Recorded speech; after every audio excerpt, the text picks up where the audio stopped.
남편의 얼굴에 번지던 미소가 굳어지는 것을. 나는 내가 이겼다는 것과 은퇴 후를 위해 아끼고 또 아껴 마련한 저 별장이 이제는 그들의 미래를 위한 낙원이 되어버렸다. 나는 히스테리를 부리지 않았다. 그저 테라스에 조용히 앉아 있었다. 내 곁에는 나와 똑같이 배신당한 남자, 과묵한 의사 한 명이 앉아 있었다. 문이 열리고 바닷바람이 훅 끼쳐 들어왔을 때 남편의 얼굴에 번지던 미소가 굳어지는 것을 보았다. 그 순간 나는 내가 이겼다는 것과 동시에 마음이 완전히 죽어버렸다는 것을 깨달았다. 기름기 가득한 설거지거리가 싱크대에 산더미처럼 쌓여 있었다. 공기 중에는 생선전 부치는 냄새와 온갖 전 냄새가 뒤섞여 숨이 턱 막힐 지경이었다. 방금 시어머니 김 여사님에게서 전화가 왔었다. 그 특유의 날카로운 목소리로 추석 차례상에 올릴 음식이 부실하다며 나를 닥달했다. 맏며느리라는 애가 이런 사소한 일 하나 제대로 못해서 친척들 앞에서 얼굴도 못 들겠다고 했다. 나는 수화기를 쥔 채 손톱이 손바닥을 깊게 파고드는 것도 모른 채 그저 되풀이할 뿐이었다. 네, 어머님. 죄송해요, 어머님. 더 준비하도록 하겠습니다.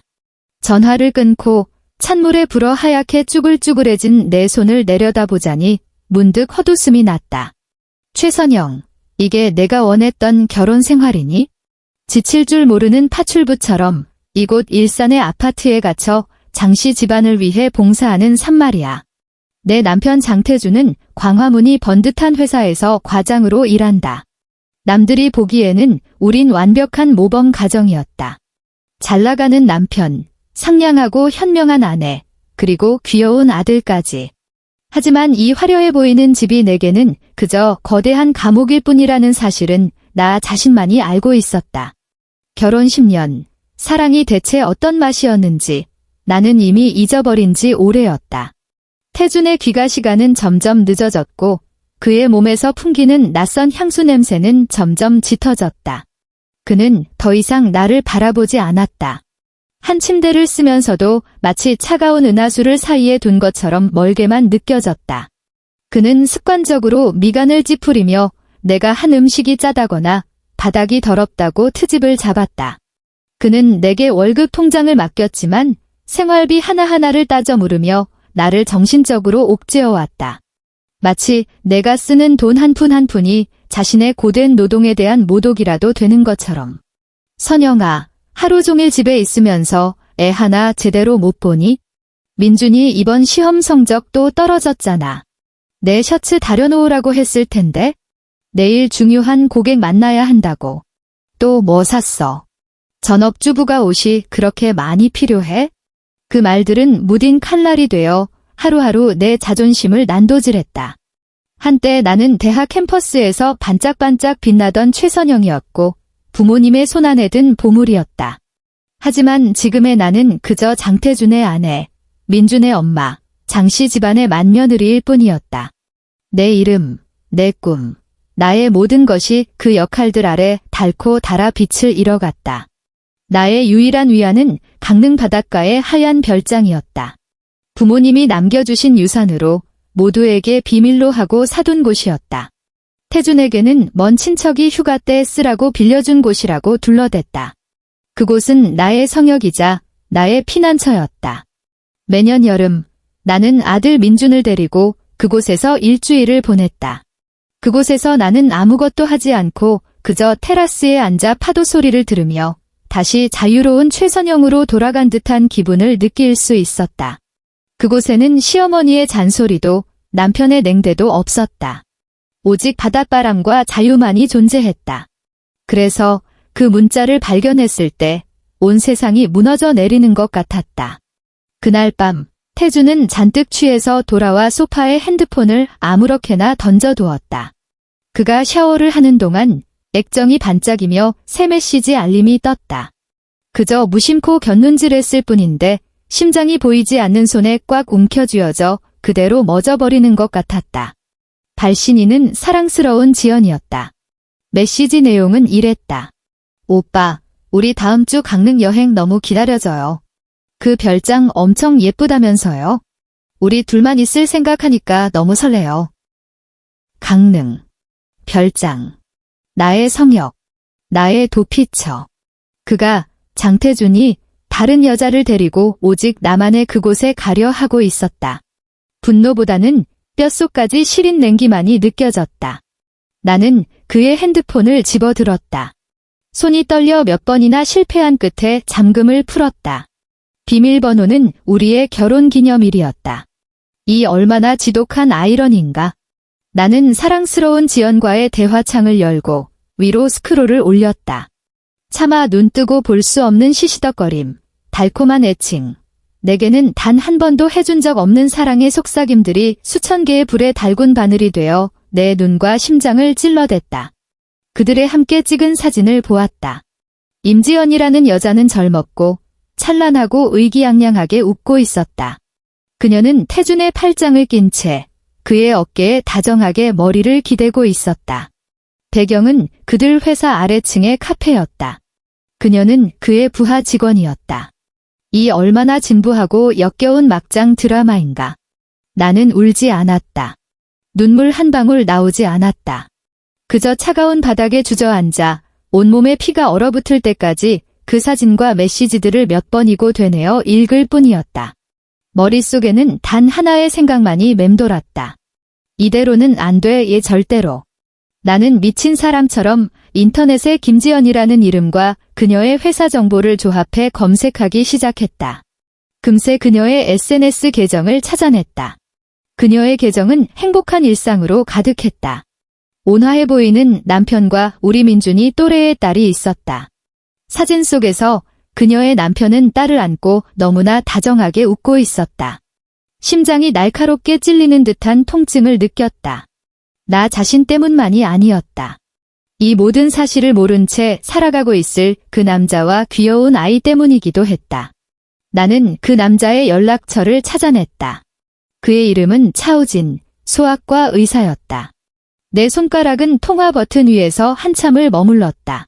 숨을 쉴 때마다 유리 조각이 목구멍을 긁는 듯한 고통이 느껴졌다. 마침내 나는 버튼을 눌렀다.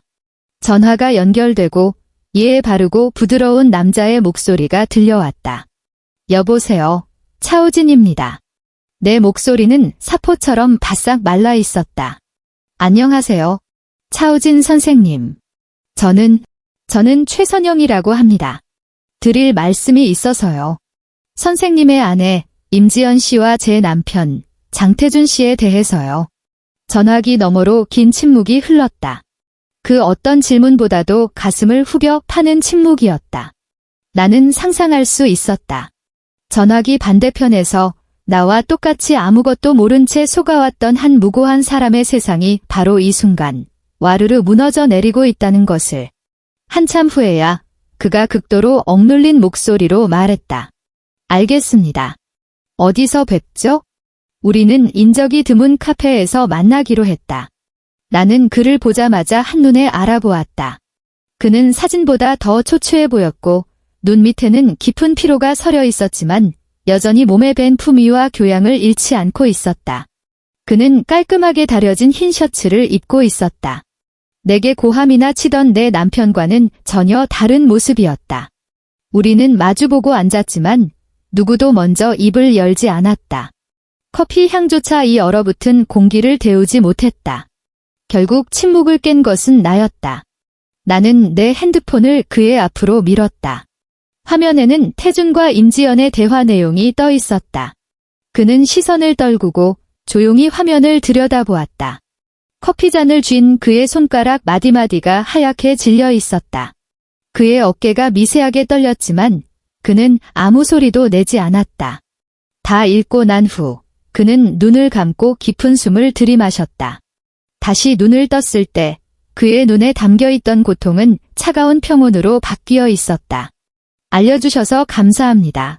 그가 잠긴 목소리로 말했다. 사실 어느 정도 짐작은 하고 있었습니다. 나는 멍하니 그를 바라보았다. 그가 씁쓸하게 웃었다. 그 미소에는 깊은 슬픔이 배어 있었다. 지연이가 요즘 야근이라며 계속 늦게 들어왔습니다. 제게는 점점 짜증을 냈고 아이에게도 무관심해졌죠. 물어보면 제 의사일이 바빠서 자기를 이해해주지 못한다고만 하더군요. 저는 제 문제인 줄 알았습니다. 제가 너무 바빠서 아내를 외롭게 만들었다고요? 그런데 이런 거였군요. 그의 말은 거울이 되어 내 모습을 비추고 있었다. 우리 둘 다 버려진 쪽이었고 부족하다고 비난받던 쪽이었다. 결국 가해자들은 언제나 완벽한 핑계를 찾아내 모든 잘못을 우리에게 떠넘겼던 것이다. 그 순간 나는 눈앞에 낯설고도 익숙한 이 남자를 보며 동정심이 아닌 동병상련의 강렬한 비분을 느꼈다. 우리는 한편의 사기극에 노란한 두 명의 바보였고 그 개자식들의 행복한 삶을 위한 디딤돌에 불과했다. 그들이 강릉으로 갈 겁니다. 내가 나직이 말했다. 내 목소리에는 나 자신도 몰랐던 증오가 서려 있었다. 제 별장으로요? 제 부모님 유산으로 산 그곳으로요? 차우진이 고개를 들었다. 그의 눈빛이 변해 있었다. 이전의 고통과 슬픔은 날카롭고 결연한 빛으로 대체되어 있었다. 최선영 씨, 그가 또박또박 말했다. 이대로 당하고만 있을 순 없습니다. 나는 그를 보며 힘껏 고개를 끄덕였다. 그래, 그럴 수 없었다. 이 지옥 같은 결혼, 이 역겨운 배신은 내 손으로 끝장내야만 했다. 하지만 히스테리를 부리는 미친 여자처럼이 아니라 가장 냉정하고 잔인한 방식으로 그들이 응당한 대가를 치르게 만들어야 했다. 호텔 앞에서 덮칠까요? 아니면 회사로 쳐들어갈까요? 아닙니다. 차우진이 고개를 저었다. 그의 목소리는 마치 환자의 병세를 분석하듯 이상할 정도로 차분했다. 그건 가장 어리석은 짓입니다. 우리 자신을 남들 눈에 웃음거리와 미친 사람으로 만들 뿐이죠. 그들은 그저 피해자 행세만 하면 모든 사람의 동정을 얻게 될 겁니다. 나는 잠자코 그의 말을 들었다. 이 남자, 방금 아내의 외도 사실을 알게 된 이 남자의 이성과 냉정함은 나를 놀라게 했고 동시에 한 가닥 안도감을 느끼게 했다. 나는 더 이상 혼자가 아니었다. 세상은 감정을 주체 못하는 아내와 무능한 남편이라고 우리를 손가락질할 겁니다. 우리 아이들은 학교에서 놀림거리가 되겠죠. 결국 우리는 지친 몸과 남들의 비웃음 외에는 아무것도 얻지 못할 겁니다. 그들은 기껏해야 잠시 사람들의 입방아에 오르내리다 말겠죠. 그는 식어버린 커피를 한 모금 마셨다. 마치 그게 커피가 아니라 진정제라도 되는 것처럼. 그렇게 해선 안 됩니다. 우리는 이겨야 하고 아주 깔끔하게 이겨서 그들이 제기할 틈조차 주지 말아야 합니다. 나는 그를 보며 물었다. 그럼 어떻게 해야 하죠?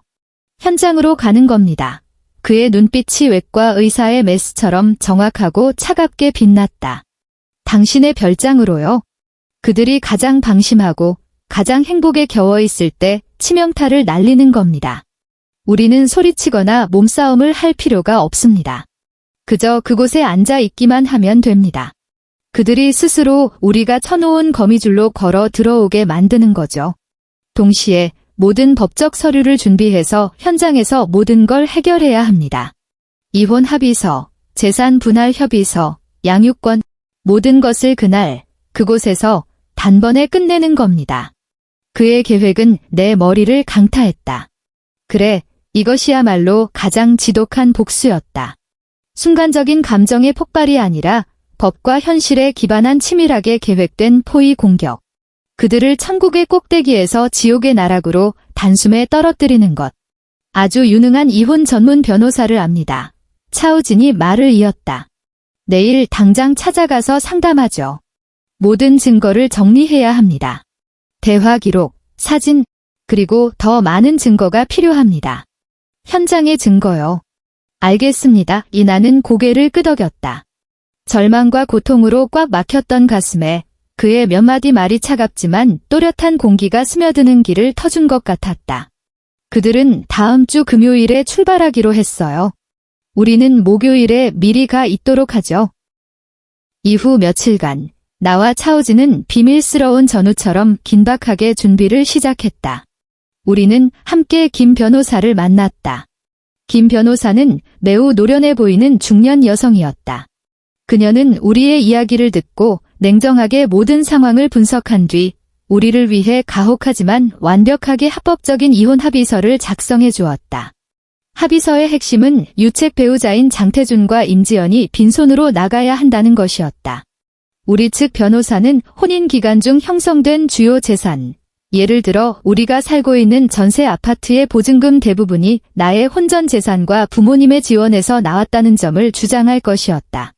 태준의 월급은 대부분 생활비와 그 자신의 씀씀이로 사라졌다. 김 변호사는 증거만 확실하다면 승산이 아주 높다고 말했다. 차우진의 상황도 비슷했다. 고소득 전문직인 그가 집의 생활비와 대출금을 거의 혼자 부담하고 있었다. 임지연은 평범한 회사원으로 수입이 미미했다. 우리는 각자 흩어져 찾을 수 있는 모든 증거를 수집했다. 은행 거래 내역, 신용카드 명세서, 부동산 등기 서류, 부모님이 집을 살 때 지원해주신 이체 기록, 모든 서류는 한 조각의 퍼즐이 되어 서서히 우리의 복수 계획을 완성해갔다. 목요일, 나는 시어머니에게 민준이를 데리고 며칠 친정에 다녀오겠다고 말한 뒤 가장 믿는 언니 집에 민준이를 맡겼다. 언니에게 급한 일이 생겨 처리해야 한다고 말하자 언니는 내 초췌한 얼굴을 보더니 아무것도 묻지 않고 나를 꼭 안아주며 말했다. 선영아, 무슨 일이 있든 우리들이 있다는 거 잊지 마. 나는 그 순간 울음이 터질 뻔했지만 꾹 참았다. 아직은 울 때가 아니었다. 나는 차우진과 고속도로 입구에서 만나기로 했다. 그는 자신의 차, 묵직한 검은색 세단을 몰고 왔다. 내가 조수석에 올라타자 우리는 아무 말 없이 길을 달렸다. 차창 밖의 풍경이 빠르게 스쳐 지나갔다. 마치 내 지난 10년의 허무한 결혼 생활처럼. 강릉으로 가는 길, 나는 혼자서도 여러 번 운전했었다. 그때마다 내 마음은 잠시의 자유에 대한 기대로 부풀어 있었다. 하지만 이번에는 마음의 납덩이라도 매단 듯 무거웠다. 나는 이제 내 유일한 성역을 내 손으로 파괴하고 그곳에 내 결혼을 묻으려 하고 있었다. 차 안의 공기는 무겁게 가라앉아 있었다. 한참 만에 차우진이 침묵을 깨고 입을 열었다. 죄송합니다. 이런 일에 휘말리게 해서. 나는 고개를 저으며 창밖을 보았다. 아니에요. 오히려 제가 감사해야죠. 선생님이 아니었다면 전 정말 그들 회사에 쳐들어가 난리를 치는 미친 여자가 됐을지도 몰라요. 우리는 그런 사람들이 아니니까요. 그가 나직이 말했다. 우리는 간간히 대화를 나누기 시작했다. 그 개자식들에 대한 이야기가 아닌 우리 자신에 대한 이야기를. 나는 내가 대학에서 디자인을 전공했고 나만의 작은 작업실을 여는 게 꿈이었다고 말했다. 그는 아이들의 미소가 세상에서 가장 치유되는 것이라 생각해 소아과 의사가 되기로 결심했다고 말했다. 우리는 각자의 아이들에 대해 이야기했다. 나는 민준이가 얼마나 똑똑하고 속 깊은지 또 얼마나 나를 따르는지에 대해 말했다. 그는 자신의 딸이 요즘 그림에 푹 빠져 집안 벽을 온통 도화지로 쓰고 있다고 말했다. 아이들 이야기를 할 때 우리 두 사람의 얼굴에는 마침내 진실하고 부드러운 미소가 떠올랐다. 하지만 웃다 보니 예고도 없이 눈물이 툭 떨어졌다. 내 아들 민준이가 그가 존경하는 아빠가 이렇게 비열한 남자라는 걸 알게 되면 얼마나 상처받을까 생각하니 견딜 수가 없었다.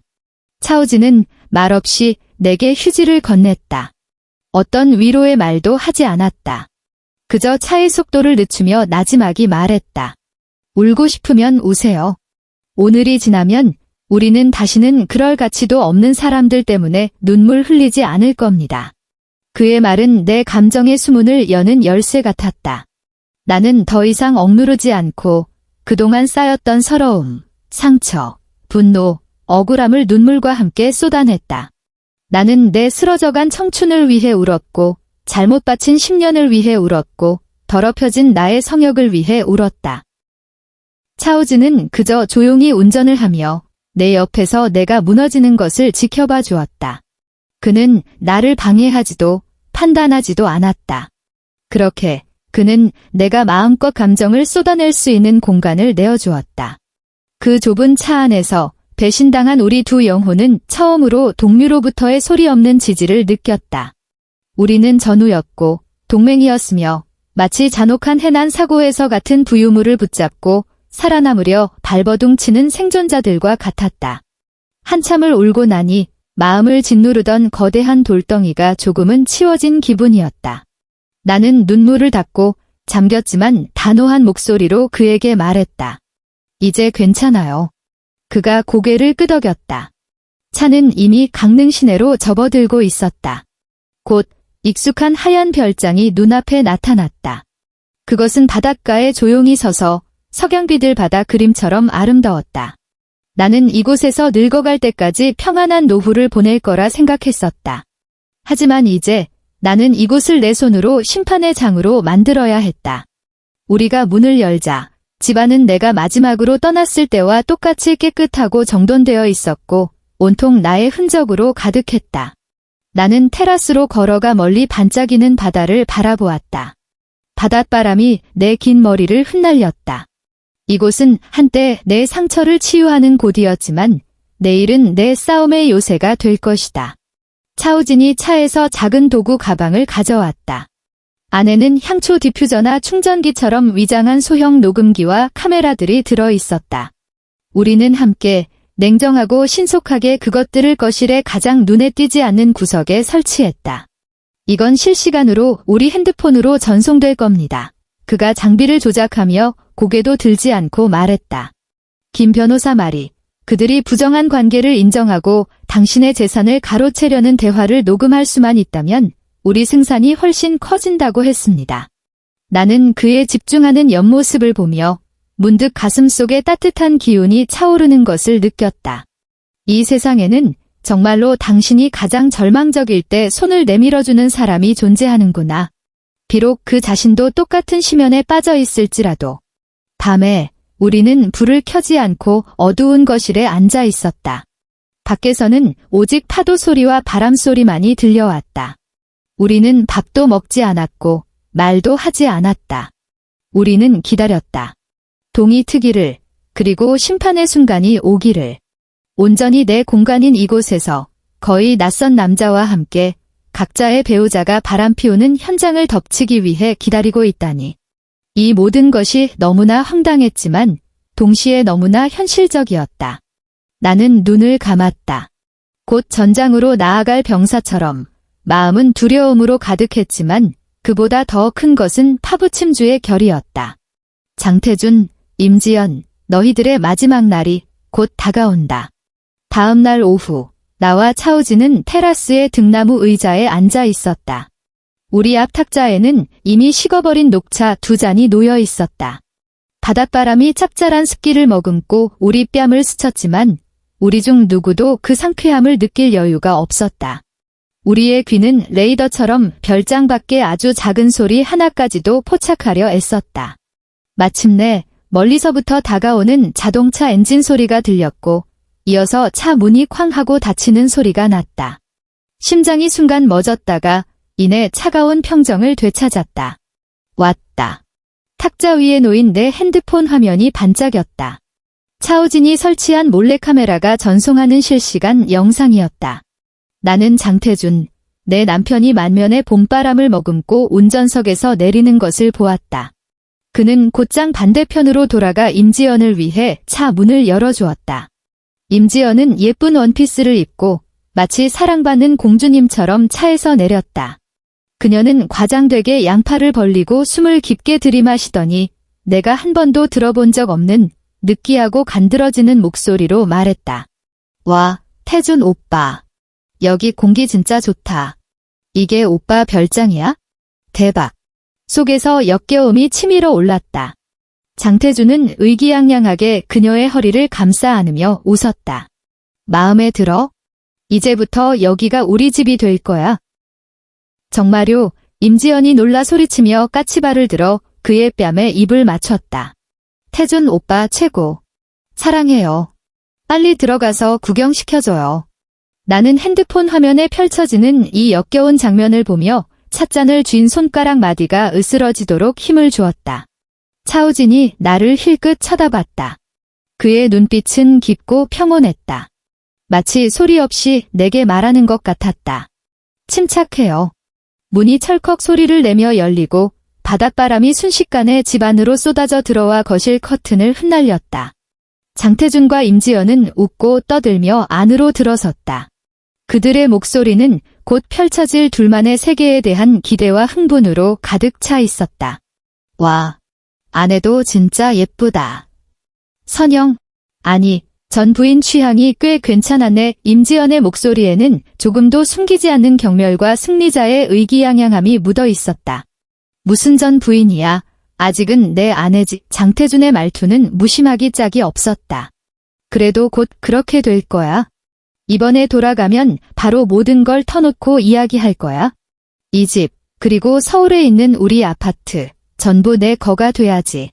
걔는 전업주부라 나 없으면 아무것도 아니거든. 그럼 아이는요? 애는 당연히 내가 데려와야지. 자기 몸 하나 건사 못하는 여자가 뭘로 나랑 양육권을 다투겠어? 걱정 마, 지연아. 앞으로 너랑 내 딸, 그리고 내 아들, 우리 이렇게 새로운 가족이 되는 거야? 내가 너랑 애들한테 최고의 삶을 살게 해줄게. 여기까지 듣자 내 입가에 얼음장 같은 미소가 번졌다. 참 좋기도 하지? 우리 미래까지 다 계획해 놓으셨네. 내 돈으로 내 집에 살면서 내 아들까지 빼앗아 그들만의 새로운 가족을 꾸리시겠다. 그들은 그렇게 짓거리며 거실을 가로질러 빛이 가장 잘 드는 테라스 쪽으로 걸어왔다. 장태준이 테라스로 통하는 유리문을 밀고 들어서는 순간 그의 얼굴에서 미소가 채 가시기도 전에 그의 시선은 마침내 나와 마주쳤다. 그 순간 시간은 멈춘 듯 했다. 그의 얼굴에 번지던 미소는 싸구려 석고상처럼 산산이 조각나며 무너져 내렸다. 그의 눈에는 처음엔 경악이, 그 다음엔 혼란이, 그리고 마지막에는 지금껏 본 적 없는 거대한 공포가 들어찼다. 그의 곁에 있던 임지연도 그의 시선을 따라 우리를 보았다. 그녀의 얼굴에서 의기양양함과 교태는 순식간에 사라지고 새하얀 경악만이 남았다. 나와 차우진은 그저 그렇게 조용히 앉아 있었다. 나는 그의 상상처럼 울부짖거나 소리치거나 히스테리를 부리지 않았다. 나는 심지어 자리에서 일어나지도 않았다. 그저 찻잔을 들어 이미 차갑게 식어버린 차를 한 모금 마신 뒤 눈을 들어 그들을 평온하게 바라볼 뿐이었다. 마치 초대하지 않은 불청객을 보듯이. 이 극도의 평온함이 그 어떤 광풍보다도 장태준을 더 두렵게 만들었음이 분명했다. 그는 입을 뻐끔거렸지만 목구멍에서는 허하는 기괴한 소리만 나올 뿐 한마디도 내뱉지 못했다. 임지연의 시선은 나와 그녀 곁에 차오진 사이를 미친 듯이 오갔고 얼굴의 핏기는 완전히 가셔버렸다. 그녀는 떨리는 입술로 자신의 남편, 지금쯤 병원에서 당직을 서고 있어야 할 그 남자를 바라보았다. 우진 씨, 당신이 어떻게 여기에? 그녀의 목소리는 형편없이 떨리고 있었다. 차오진은 그녀를 보지 않았다. 그의 시선은 차갑게 장태준의 얼굴에 꽂혀 있었다. 그리고 나는 그 젊고 어리석은 여자에게로 시선을 돌렸다.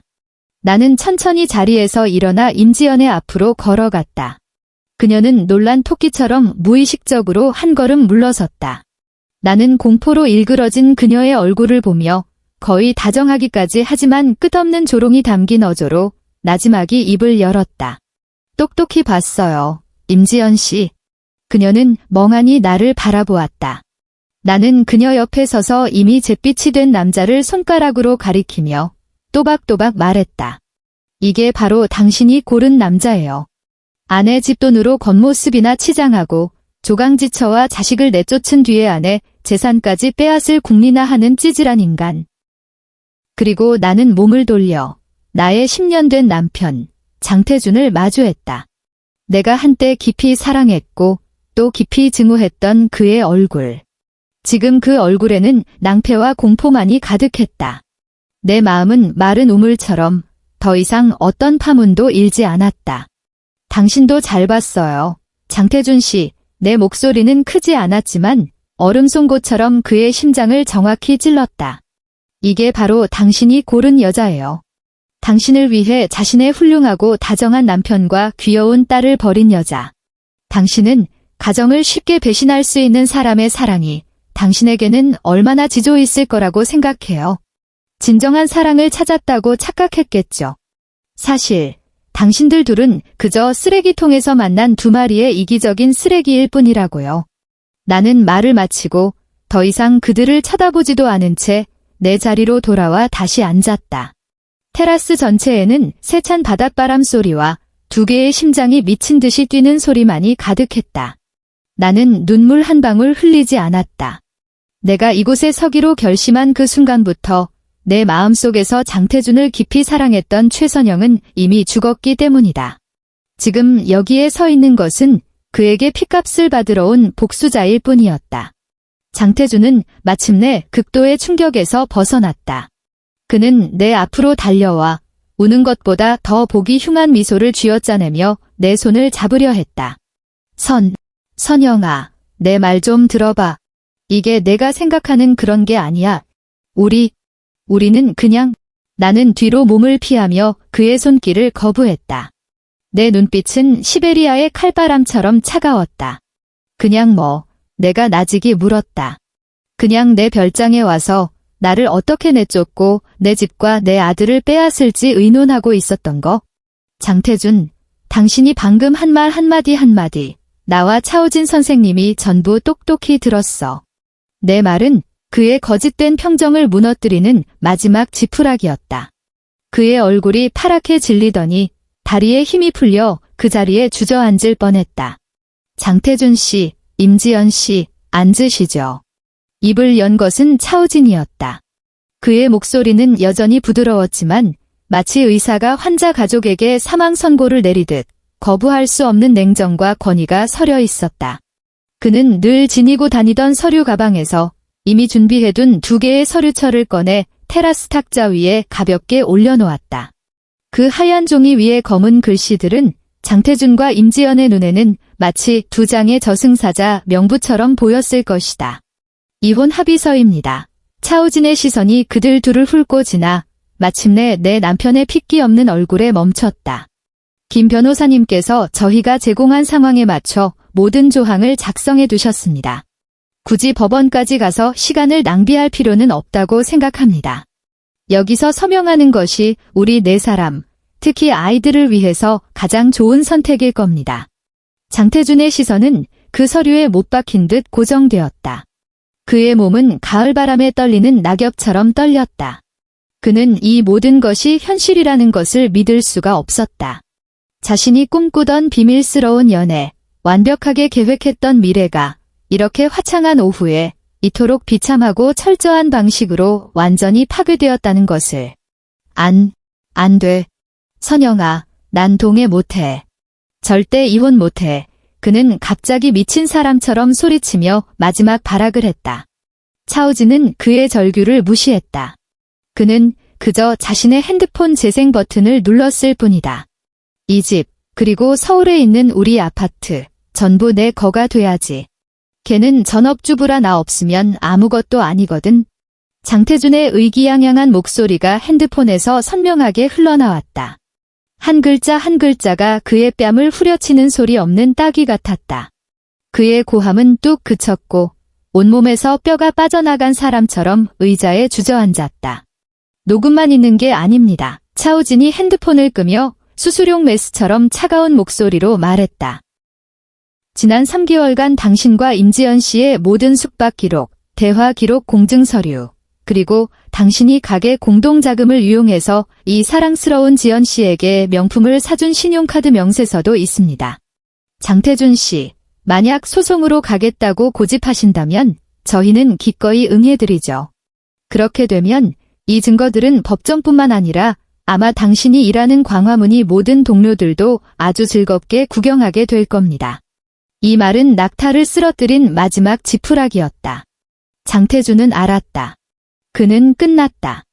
그는 가정을 잃을 뿐만 아니라 그가 그토록 자랑스러워하던 번듯한 직장까지도 추문 속에서 한순간에 잃게 될 것이었다. 그는 마침내 자신이 무엇을 잃게 될 것인지를 깨달았다. 그가 잃게 될 것은 그저 밥하고 청소만 하는 아줌마가 아니었다. 그가 아무것도 없었을 때 자신의 저축과 집안의 도움으로 그에게 가정을 꾸려준 여자였다. 그의 부모님이 아팠을 때 싫은 소리 한 번 없이 병원에서 밤을 새우며 간호했던 효심 깊은 며느리였다. 집안을 완벽하게 관리하여 그가 아무 걱정 없이 밖에서 일할 수 있게 해준 현명한 아내였다. 그가 잃게 될 것은 그의 안정된 삶의 기반 그 자체였다. 무엇을 위해서? 곁에 있는 점고 애교 부릴 줄 안다는 것 외에는 아무짝에도 쓸모없는 이 여자를 위해서, 헛개비 같은 소위 사랑이라는 환상을 위해서. 뒤늦게 찾아온 통증이 해일처럼 그를 덮쳤다.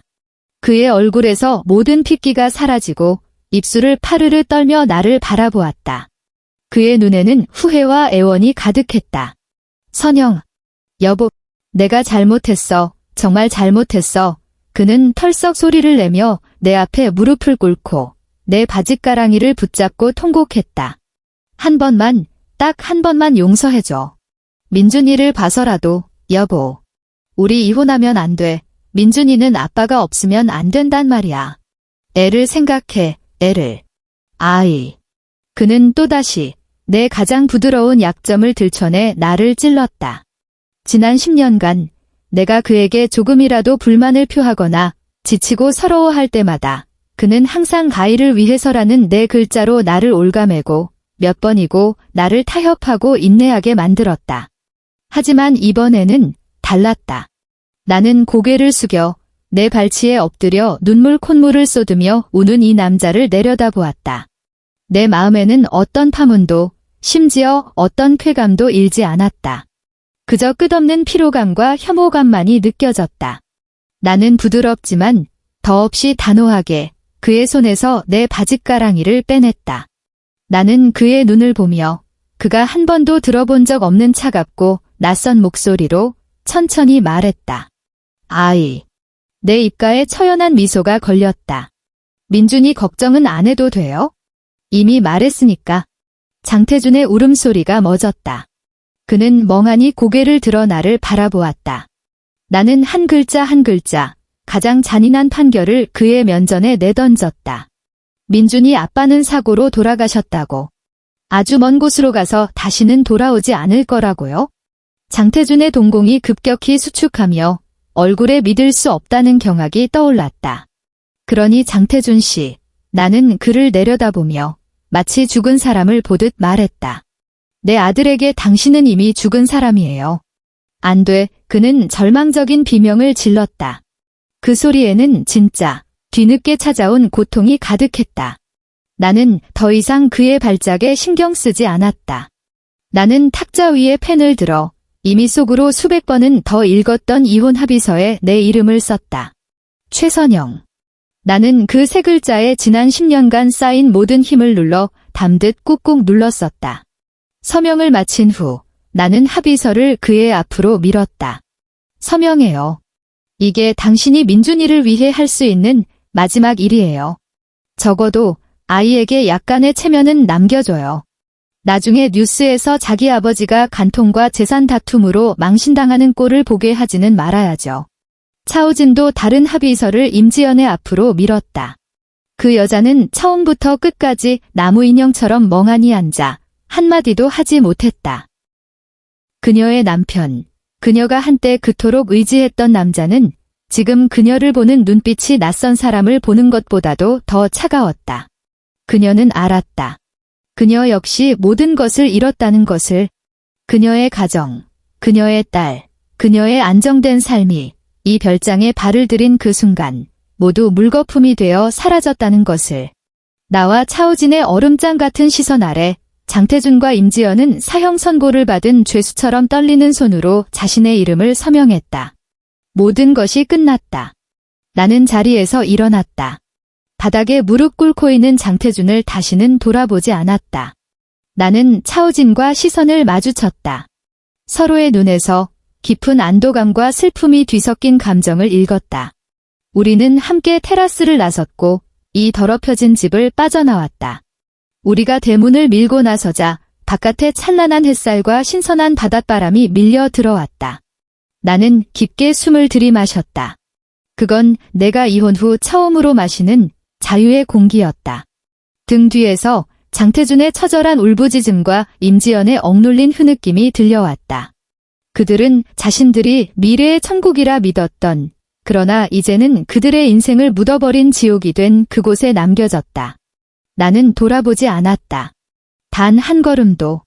강릉을 떠난 후 가장 먼저 한 일은 그 별장을 파는 것이었다. 부동산 중개인은 이렇게 좋은 집을 왜 그리 급하게 파냐며 놀라워했다. 나는 그저 남겨두고 싶지 않다고 담담하게 말했다. 한때 내 모든 꿈과 위안을 담았던 그곳은 이제 내게 배신과 더러움만을 떠올리게 했다. 나는 과거와 완벽하게 단절할 필요가 있었다. 위치와 경치가 워낙 좋아 별장은 금세 괜찮은 가격에 팔렸다. 그 돈을 손에 쥐었을 때 나는 아무런 기쁨도 느끼지 못했다. 그저 길고 고통스러운 수술을 마치고 내 몸속에 이미 괴사한 장기를 떼어낸 듯한 기분이었다. 나는 그 돈으로 서울의 조용한 동네에 조금 더 작지만 햇살이 잘 드는 아파트를 샀다. 민준이와 함께 이사한 날 거실 가득 쏟아지는 햇살을 보며 새 집에서 신나게 뛰어다니는 민준이를 보니 내 마음속에 처음으로 새로운 시작이라는 감정이 싹 텄다. 나는 더 이상 부업과 남편 주변을 맴도는 전업주부로 살지 않았다. 나는 다시 내 전공을 살려 작은 온라인 디자인 스튜디오를 열고 외주 작업을 받기 시작했다. 일은 고되고 수입도 장태준에 비하면 보잘것없었지만 한 푼 한 푼이 모두 내 힘으로 번 돈이었기에 마음 편히 쓸 수 있었다. 나는 민준이에게 그가 좋아하던 태권도 학원을 등록해 주었고 주말에는 함께 공원으로 피크닉을 가거나 미술관에 갔다. 우리의 삶은 단순하고 평온했지만 진짜 웃음소리로 가득했다. 민준이는 가끔 아빠에 대해 물었다. 그러면 나는 아이를 안고 다정하게 말해주었다. 아빠는 하늘의 별이 되셨어. 거기서 항상 우리 민준이를 지켜보고 계실 거야. 이것이 잔인한 일이라는 것을 알았지만 아이가 그런 추악한 아버지를 두었다는 사실을 알게 하느니 차라리 이 선의의 거짓말 속에서 살게 하는 편이 낫다고 생각했다. 장태준에 관해서는 그의 몰락은 내 생각보다도 빨랐다. 그 별장 대치 사건 이후 얼마 지나지 않아 그와 임지연의 추문은 어디선가 새어나가고 말았다. 아마 그날 현장에 있던 변호사 사무실 직원이거나 사정을 아는 회사 동료였을 것이다. 어쨌든 광화문 전체가 장 과장과 그의 젊은 부하 직원의 화려한 사생활을 알게 되었다. 회사는 이미지를 위해 그를 곧바로 중요하지 않은 한직으로 좌천시켰다. 그리고 그토록 그를 사랑한다고 떠들던 임지연은 그가 승진 기회는커녕 살던 전세 아파트에서도 쫓겨나 아무것도 없는 빈털터리가 될 처지라는 것을 알자마자 미련 없이 그를 떠났다. 그녀도 회사를 그만두고 고향으로 내려갔다는 소문만 들렸을 뿐 그 뒤로는 아무 소식도 없었다. 장태준은 직장, 애인, 그리고 집까지 모두 잃었다. 그는 우리가 살던 집에서 쫓겨나 반지하 단칸방을 구해 살아야 했다. 나는 공동의 친구들을 통해 그의 소식을 간간히 들었다. 그는 술에 빠져 살며 점점 더 비참해졌고 온몸에서 패배자의 썩은 내가 풍긴다고 했다. 한 번은 언니가 나를 보러 와서 망설이며 말했다. 장태준의 어머니, 한때 나를 그렇게 닥달하던 시어머니가 언니에게 몇 번이나 전화를 걸어 민준이를 봐서라도 태준이를 한 번만 봐달라고 그가 죽게 생겼다고 울며 애원했다는 것이었다. 나는 그저 평온하게 언니에게 말했다. 언니, 나한테 이제 시어머니는 없어. 내 남편은 몇 년 전에 이미 죽었으니까. 그 후로 장씨 집안 사람 누구도 나를 귀찮게 하지 않았다. 나와 차우진은 특별한 친구가 되었다. 우리는 가끔 각자의 아이들을 데리고 함께 만났다. 그도 결국 임지연과 모든 법적 절차를 마무리했고 딸의 양육권은 그에게 돌아갔다. 그는 여전히 그 온화한 소아과 의사였지만 눈빛에는 세상을 겪어낸 후의 깊이와 침착함이 더해져 있었다. 우리는 함께 있을 때 과거를 언급하지도 미래를 논하지도 않았다. 우리는 그저 같은 재난에서 살아남은 두 명의 생존자였고 서로의 존재 자체가 무언의 위로이자 증거였다. 우리는 증명했다. 가장 가까운 사람에게 처참하게 버려지더라도 우리는 여전히 우리 자신의 힘으로 다시 일어서서 더 잘 살 수 있다는 것을. 몇 년 후 어느 겨울 오후 서울에 첫눈이 내렸다. 내 스튜디오가 큰 계약을 따내 기분이 좋았던 나는 이 소식을 나누고 싶어 근처에 새로 생긴 카페에서 차오진을 만났다. 우리는 각자의 아이들을 데리고 갔다. 민준이와 그의 딸 서연이는 이미 가장 친한 친구가 되어 함께 티라미수 케이크 한 조각을 나눠 먹고 있었다. 나와 차오진은 창가 자리에 앉아 최근의 삶과 일에 대해 이야기했다. 햇살이 유리창을 통해 우리에게 쏟아져 따스했다.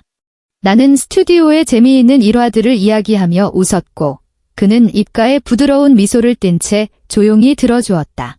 그 순간 나는 그를 바라보고 창밖으로 흩날리는 눈송이를 보고 곁에 있는 두 사랑스러운 아이들을 보며 전에 없던 평화와 만족감으로 가슴이 벅차올랐다. 바로 그때 내 시선이 무심코 창밖으로 향했다. 길 건너편에서 한 남자가 등을 구부정하게 숙인 채 차가운 바람 속에서 전단지를 돌리고 있었다. 그는 얇고 더러운 낡은 외투를 입고 있었고 머리는 기름지고 헝클어져 있었으며 얼굴에는 수염이 덥수룩했다. 그는 실제 나이보다 20살은 더 늙어 보였다. 내 심장이 쿵 하고 멎는 듯 했다. 장태준이었다. 그는 내 시선을 느꼈는지 고개를 들어 카페 안을 쳐다보았다. 그의 시선이 인파를 뚫고 나와 마주치는 순간 그의 몸이 그대로 굳어버렸다. 그는 나를 보았다. 내 얼굴에 찬란한 미소를, 내 곁에 온화한 차오진을, 우리 앞에 웃고 떠드는 두 아이를 보았다. 그는 나의 지금, 이 행복하고 안정되고 빛나는 삶을 보았다. 그리고 자기 자신은 시궁창의 쥐새끼처럼 도시의 가장 더러운 구석에서 겨우 목숨만 부지하며 살아가고 있었다. 이 극명한 대비는 가장 날카로운 칼날이 되어 그의 마지막 남은 초라한 자존심을 단숨에 꿰뚫었다. 그의 눈에는 순식간에 후회, 질투, 억울함, 그리고 절망이 뒤섞인 눈물이 차올랐다. 그의 손에 들려있던 전단지가 땅에 흩어져 바람에 사방으로 흩날렸다. 그리고 오가는 사람들로 붐비는 거리 한복판에서 흩날리는 눈 속에서 그는 다리에 힘이 풀려 털썩하고 차가운 길바닥에 주저앉아 어린아이처럼 서럽게 울부짖었다. 주변의 행인들이 이상한 눈초리로 그를 쳐다보며 손가락질했다. 나는 그저 몇 초간 조용히 그를 바라보았다. 한때 내 세상의 전부였던 그 남자는 이제 내 눈에 그저 얼굴도 흐릿한, 가련하고 비참한 낯선 사람일 뿐이었다. 내 마음에는 더 이상 어떤 물결도 일지 않았다. 미움도, 연민도, 그 무엇도 없었다. 나는 시선을 거두고 고개를 돌려 차오진에게 미소 지으며 하던 이야기를 계속했다. 그래서 그 클라이언트 말이 이번 협업이 순조로우면 저랑 장기 계약을 맺고 싶대요. 차오진이 미소 지으며 고개를 끄덕이고 내 잔에 따뜻한 차를 채워주었다. 축하해요. 선영 씨의 당신은 이 모든 걸 누릴 자격이 있어요. 나는 다시는 창밖을 보지 않았다. 등 뒤의 세상, 배신과 고통과 추악함으로 가득했던 과거, 눈밭에 무릎 꿇고 통곡하는 그 남자는 모두 나와 상관없는 일이었다. 내 미래는 저 앞에 있었다. 그곳에는 따뜻한 햇살이, 진심 어린 친구가, 내가 사랑하는 아들이, 그리고 내 손으로 직접 읽어낸 반짝이는 내 인생이 있었다. 나는 찻잔을 들고 방 안가득한 온기와 햇살을 마주하며 그 어느 때보다 환하게 웃었다. 엔드.